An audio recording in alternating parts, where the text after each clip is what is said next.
Welcome back. Today we're going to talk about Psalm 19. And if you're wondering if it really bothers me that we're going back in the Psalms after having progressing forward for 4 weeks, yes, it bothers me a great deal.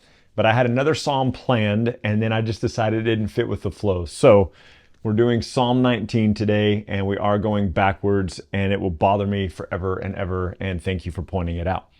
Psalm 19 says this: "The heavens declare the glory of God, and the sky above proclaims his handiwork.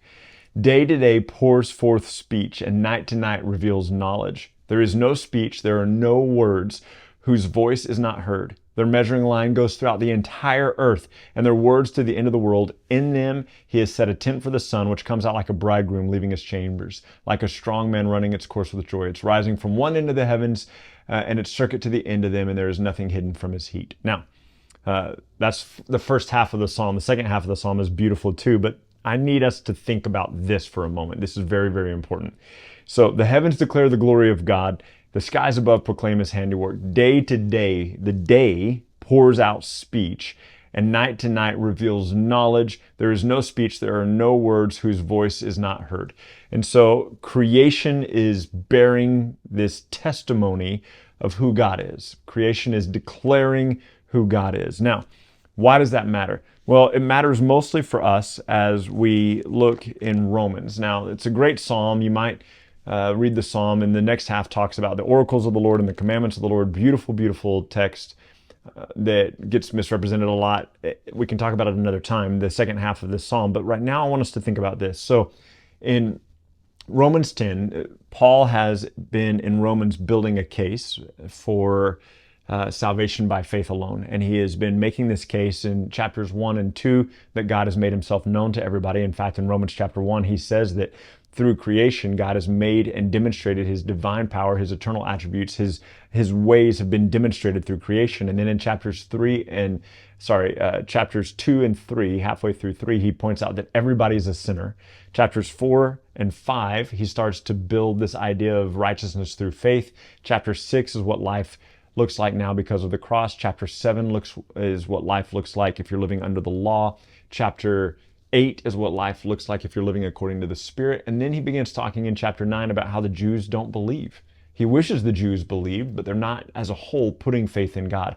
In chapter 10, he says of the Jews in the first couple of verses that they have a zeal for God, a passion for God, but not according to knowledge, because they're seeking to establish their own righteousness, and they're not relying on the righteousness that Christ supplied. Now, you're going, "Ryan, get to the point. What does this have to do with Psalm 19?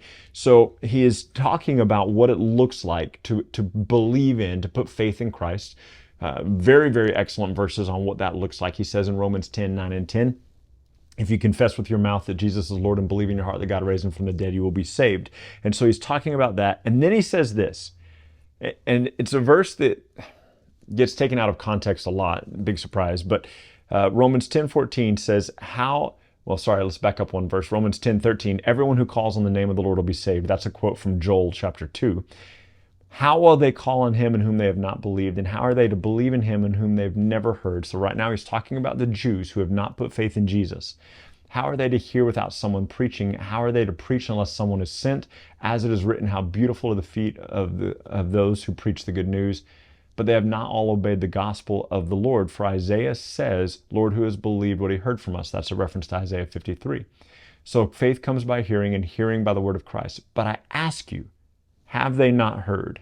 So here's the situation. "All who call on the name of the Lord will be saved." Quote from Joel. All who call out to God will be saved, right? Confess with your mouth and believe in your heart.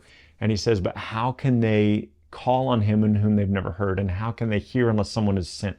How can there be a preacher? These are the questions. These are not questions that Paul is asking. These are the questions that he's anticipating them to ask him, because Paul already knows the answer to that question. Paul's not going, "Hey guys, you need to go preach," because how can they ever? Paul's a preacher.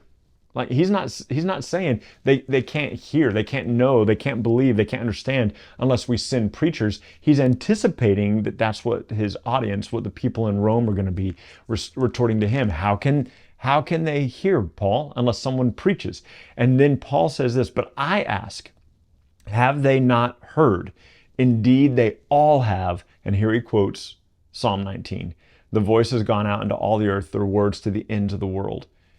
So he says to the Israelites, or sorry, he says to his audience, these Roman believers, he says that the Jews don't believe, and he's anticipating the questions that they're going to ask. How can they hear without a preacher? And he goes, but look, what I ask is, have they not heard? Indeed, they have. God has made himself known through creation. And he quotes Psalm 19. Remember back in chapter 1, I've already alluded to this, but let me read it to you. Romans 1. It says, for what can be known about God is plain to them because God has shown it to them. For his invisible attributes, namely his eternal power, his divine nature, have been clearly perceived ever since the creation of the world in the things which have now been made, so they are without excuse. In other words, God has made himself known. People ask this question all the time. What about the people who have never heard, Ryan? You've been saying that there's no way to enter into the presence of God. There's no way to come into the presence of the Lord unless it's through faith in Jesus Christ. We said at the beginning of this series, back in episode 1 of this series, that all of us are enemies of God. No one is good. No one is seeking after God. No one is righteous on their own. They all need Christ. And so the question that gets asked a lot is, what about the people who have never heard? Paul answers this question for us in Romans 10. Confess with your mouth that Jesus is Lord, believe in your heart that God raised him from the dead, and you will be saved. All who call on the name of the Lord will be saved. How can they call on the one in whom they haven't heard, comes the question. And Paul goes, but I say to you, have they not heard? Indeed. And then he quotes Psalm 19.